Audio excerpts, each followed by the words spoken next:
The live TV, सच सबसे आगे। Israel फिलिस्तीन मामले में अब कतर ने एक चौंकाने वाला स्टेटमेंट दिया है, एक स्टैंड लिया है जिसको देखकर सुनकर हर कोई हैरान है और किसी को भी ये अपेक्षा कतर की तरफ से शायद नहीं थी।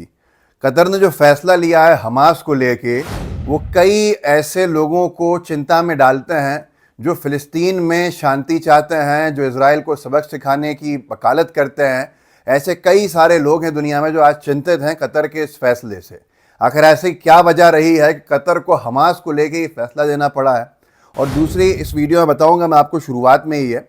और दूसरा, ये तो एक झटका है हमास को, ये एक झटका है फिलिस्तीन में जो लड़ाके लड़ रहे हैं उनको। और इस वीडियो में जो इजराइल को झटके पड़े हैं कुछ कल में, वो भी मैं आपको सुनाना चाहूँगा, जिसमें कैसे इजराइल के जो धार्मिक यहूदी हैं उन्होंने साफ तौर के ऊपर जवाब ही नहीं दिया है रिक्रूटमेंट के लिए, जब कई सारे लोगों को बुलाया गया फ़ौज में भर्ती होने के लिए। तो कितनी कम लोग हैं जो गए हैं और टीचर्स को कैसे मजबूर किया जा रहा है। तो इस वीडियो में रुकिएगा, आपको सारी चीज़ें बतानी है। एक यूक्रेन और ईरान को लेके भी बातचीत है। खैर, ये कतर का जो स्टैंड है, कतर का स्टैंड साफ तौर के ऊपर ये है कि कतर ने नोटिफाई कर दिया है, ऐलान कर दिया है कि हमास का कोई भी अधिकारी कतर में अब नहीं रहेगा।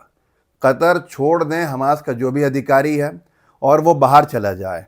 अब ऐसे में सिर्फ़ और सिर्फ जो इजिप्ट है और सीरियन अरब रिपब्लिक है, सीरिया है और इराक़ है, यही 3 कंट्रीज़ हैं जहाँ पे हमास की ऑफिसेज बचते हैं अरब कंट्रीज़ में। तो कतर का साफ तौर के ऊपर ऐलान कि अब वो हमास को अपने कतर में एंटरटेन नहीं करेगा। क्या वजह है, क्या मजबूरी है, क्या अमेरिका के चुनाव के परिणामों का असर है, क्या ट्रंप से दोस्ती का असर है, ये सारी वजहें जो भी हों, लेकिन एक बात स्पष्ट हो गई कि अभी तक जो कतर सबसे आगे दिखता था, उस कतर ने साफ तौर के ऊपर हमास को अपने पास रखने से या अपने इलाके में अंदर आने को मना कर दिया। अब ऐसे में कई सारी चीज़ें हैं जो सवाल खड़े हो रहे हैं कि क्या वजह है इसके पीछे।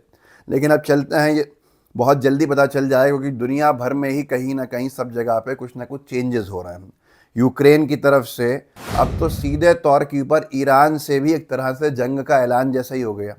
मैं ऐसा इसलिए कह रहा हूँ क्योंकि जब यूक्रेन ने कल ये फैसला किया कि ईरान से परमानेंट जो उसका एयर कम्युनिकेशन एग्रीमेंट है वो कैंसिल करने का, कि अब कोई भी फ़्लाइट्स जो अभी तक तो टेम्पररी बैन में थी, अब बिल्कुल ही कमर्शियल फ़्लाइट्स ऑपरेट नहीं करेंगी ईरान और यूक्रेन के बीच में। तो ये एक अलग एक अजीब डेवलपमेंट है। अब इसके बाद वैसे तो उनका 2 साल से बंद ही है एयर स्पेस, लेकिन ये उन्होंने फ़ैसला ले लिया। जो मैं आपको धार्मिक यहूदियों की बात बताना चाह रहा था इस वीडियो में शुरुआत में, वो ये है कि ये लिखा भी हुआ है इजरायली मीडिया के हवाले से कि एक यहूदी युवा जो है वो एक बैनर लिया हुआ है, we will go to jail but not to the army. हम जेल जाने को तैयार हैं लेकिन सेना में नहीं जाएंगे। इसको ब्रेक किया है इजरायली मीडिया ने कि सिर्फ 3000 में से 240 यहूदियों ने आर्मी रिक्रूटमेंट ऑर्डर्स का जवाब दिया है या उसमें कुछ इंटरेस्ट लिया है। तो मतलब यह है कि अब कोई भी इजराइल में सेना में भर्ती नहीं होना चाह रहा है। इजराइल के नागरिकों का सेना से मोहभंग हो चुका है। इजराइल के नागरिक न जाने पहली बार उन्होंने इतने लोगों को खोता हुआ देखा था, भले ही वो निरंतर मारते आए हैं गाज़ा में, वेस्ट बैंक में, फ़िलिस्तीन के अलग अलग इलाकों में, लेकिन पहली बार अपने जो उन्होंने लोगों को खोया। तो शायद ये एक डर है जो अंदर बैठा हुआ है कि नहीं, अगर हम सेना में जाएंगे तो शायद मौत के घाट उतर जाएंगे। ऐसे में इजराइल का ये संकट जो है बढ़ता जा रहा है। इजराइल का संकट ये इसलिए बढ़ता जा रहा है कि अब इजराइल के पास लोग नहीं हैं जो उसके सेना में काम करें, लोग नहीं हैं जो उसके लिए सेना में लड़ें, लोग नहीं हैं जो उसके तरफ से गाज़ा में अंदर जा सकें। ऐसे में इजराइल मजबूर कर रहा है किसको? अपने टीचर्स को। कितनी गिरी हुई हरकत है कि टीचर्स को ऑर्डर दिए जा रहे हैं और उन टीचर्स से कहा जा रहा है ये कि आप सेना में आइए और अपना सेना में टाइम दीजिए। उसके क्या नुकसान हो रहा है बताऊंगा मैं आपको। एक और तस्वीर देखिए, ये कई सारे यहूदी हैं जिनके हाथ में बैनर्स हैं, we refuse to serve an army for the sake of the Zionist religion. तो ये सब के सब जो हैं बहिष्कार कर रहे हैं कि हम सेना में नहीं जाएंगे, और इसको लेकर बहुत सारी चर्चा भी हो रही है। लेकिन जो आर्मी में टीचर्स को बुलाया जा रहा है वो बड़ा चिंता का विषय है पूरी। और इसके बाद यमन में कुछ हुआ है हुतीस के इलाकों के अंदर, वो भी आप देखिएगा। लेकिन ये जो आर्मी का विषय है वो ये है कि इन्होंने कई सैकड़ों Israel summons hundreds of school teachers to fight in Gaza. अभी एक वीडियो पहले आपने इस पर डिटेल वीडियो भी देखा होगा। और लेबनान कि इज़राइल ने कई सारे टीचर्स को नोटिस दिए हैं कि आप सेना में आइए। इसको लेकर एक वहाँ पे मैं किसी अधिकारी को सुन रहा था, उसने ये भी कहा स्कूल शिक्षा का कि हमारे पास पढ़ाने के लिए अब टीचर्स नहीं है, तो हम रिटायर्ड टीचर्स को बुला रहे हैं कि कैसे हम पढ़ा सकें।